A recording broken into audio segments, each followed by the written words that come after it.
रात के 11 बज रहे थे। कुत्ते जोर जोर से भौंक रहे थे। ठंडी ठंडी हवाएं चल रही थी। सुनसान रास्ता था। वहीं कुछ लोग शादी में जाने के लिए बस डिपो पर बस का इंतजार कर रहे थे। तभी उनमें से एक औरत अपनी बेटी माही से कहती है, बेटा सारा सामान रखा था ना तूने शादी में जाने के लिए? हाँ माँ, सब रखा, लेकिन ये बस कब आएगी? इतनी देर हो गई। बस बेटा आने ही वाली है।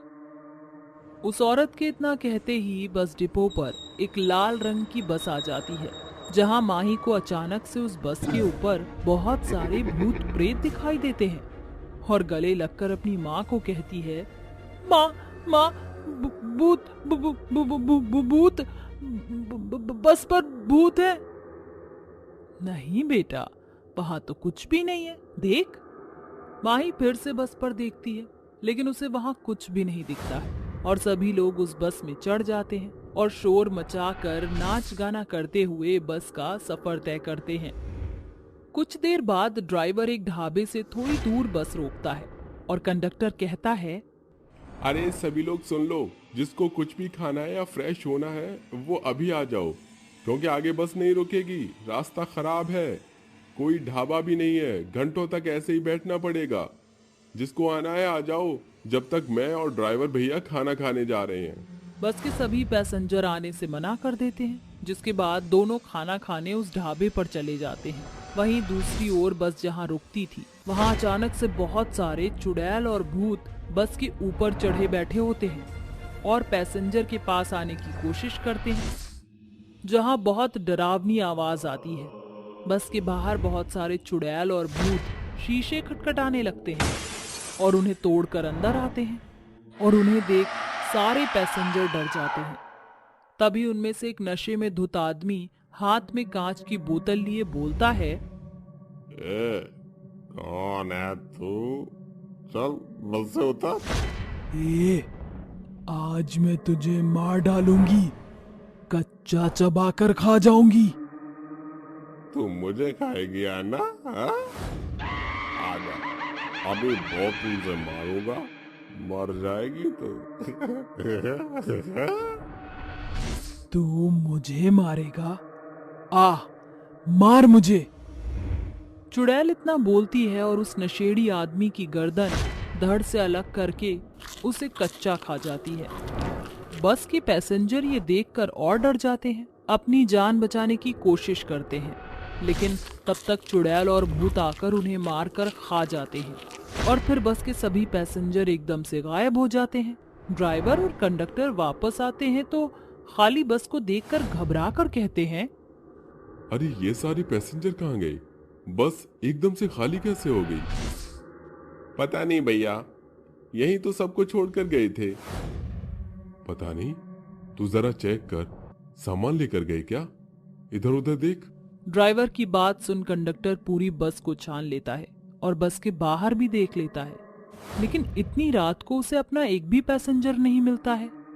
और ड्राइवर कहता है, आखिर इतनी रात में इतने सारे पैसेंजर एकदम से कहाँ गायब हो गए? भैया कुछ तो गड़बड़ है, मुझे तो डर लग रहा है। चलिए मालिक को जाकर बताते हैं, कहीं कुछ उल्टा सीधा हो गया तो। हाँ हाँ चल। दोनों इतना बोलकर बस में बैठकर अपने मालिक सुखबीर के पास पहुंच जाते हैं और कहते हैं, मालिक गजब हो गया, हमें नहीं पता था ऐसा हो जाएगा। मालिक सब गायब हो गए। तुम दोनों इतनी रात को आए और अब पता नहीं क्या क्या बड़बड़ा रहे हो। क्या गजब हो गया? कौन गायब हो गया? ड्राइवर डरते हुए सुखबीर को सारी बातें बताता है और बात सुनने के बाद सुखबीर कहता है, देखो मेरी बात ध्यान से सुनो, तुम्हारे आसपास कोई था? मतलब पुलिस का चक्कर तो नहीं पड़ेगा ना? नहीं साहब, किसी ने नहीं देखा, कोई नहीं था। बस अच्छी बात है, ये मामला यहीं का यहीं रफा दफा कर दो और ढंग से होशियारी के साथ बस चलाओ। ठीक है मालिक। मालिक की बात सुनकर दोनों चले जाते हैं।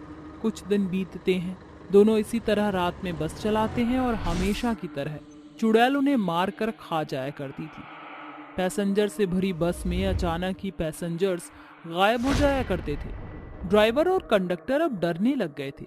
एक दिन रात के 12 बजे जब ड्राइवर बस की लाइट बंद करने जाता है तो उसे सीट के पास किसी का कटा हुआ सिर मिलता है, जिसे देखकर वो डर कर बस से उतर जाता है।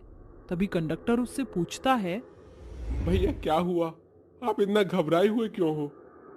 वो वहाँ कटा हुआ सिर, वो वहाँ कटा हुआ सर है। क्या कटा हुआ सिर?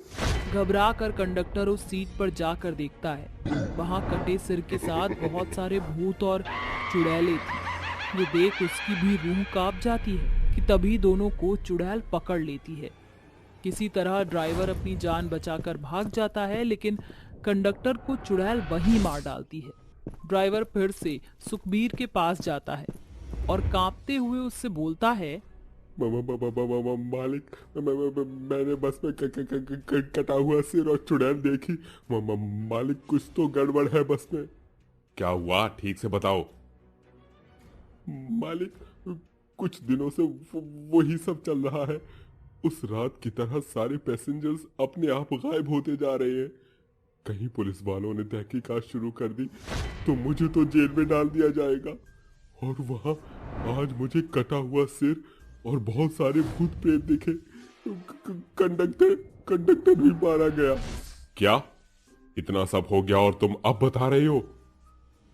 खैर अब इसका कोई पक्का इलाज करना पड़ेगा। मालिक मुझे बहुत डर लग रहा है, हमें किसी की मदद लेनी चाहिए। अब बस वही बता सकते हैं कि क्या माजरा है। कौन बता सकता है? मालिक तांत्रिक बाबा, वो हमारी इसमें मदद कर सकते हैं।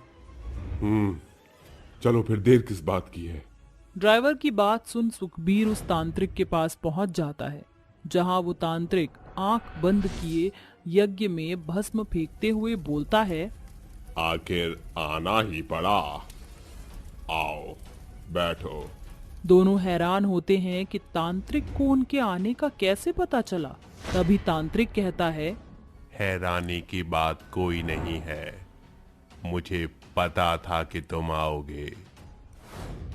बाबा जब आपको पता है तो हमारी परेशानी भी पता होगी और उसका हल भी।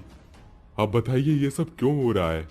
हाँ बाबा हमारी मदद कीजिए, कुछ कीजिए। तांत्रिक ड्राइवर की बात सुनकर आंख बंद करके मंत्र का उच्चारण करने लगता है। ओम ह्रीं क्रीं भट स्वाहा। तभी अचानक से उसका ध्यान टूट जाता है। तांत्रिक बार बार उन भूत प्रेतों को काबू में करने की कोशिश करता है, लेकिन नाकाम हो जाता है और क्रोधित होकर बोलता है, ये कैसा हो सकता है? नहीं नहीं, ये नहीं हो सकता। क्या हुआ बाबा, आप घबरा क्यों गए? ये सब तुम्हारी ली हुई उस जमीन की वजह से हो रहा है जिस पर तुमने बस डिपो बनवाया है। मैंने उन प्रेत आत्माओं चुड़ैलों को काबू में लाने की बहुत कोशिश की, लेकिन उनकी शक्तियां और तादाद इतनी ज्यादा है कि मेरे करने से कुछ नहीं होगा। मेरी जमीन पर क्यों बाबा, और कैसे होगा? वो जमीन एक शमशान घाट है जहां मुर्दों को जलाया जाता था। उन्हीं सब की आत्माएं तुम्हारी बस डिपो पर कब्जा कर कर बैठी हुई हैं। अगर तुम इन सब चीजों से बचना चाहते हो तो इस पर एक ही रास्ता है कि तुम उस जमीन को छोड़ दो, वरना कंडक्टर और बाकी सब की तरह तुम भी मारे जाओगे। ठीक है बाबा, मैं ऐसा ही करता हूँ। सुखबीर बाबा की बात सुनकर अगले दिन ही उस बस डिपो पर बुलडोजर चलवा देता है और उस जमीन को हमेशा हमेशा के लिए छोड़कर किसी दूसरी जगह बस डिपो बनवा देता है। इसके बाद फिर कभी उसे ऐसी परेशानियों का सामना नहीं करना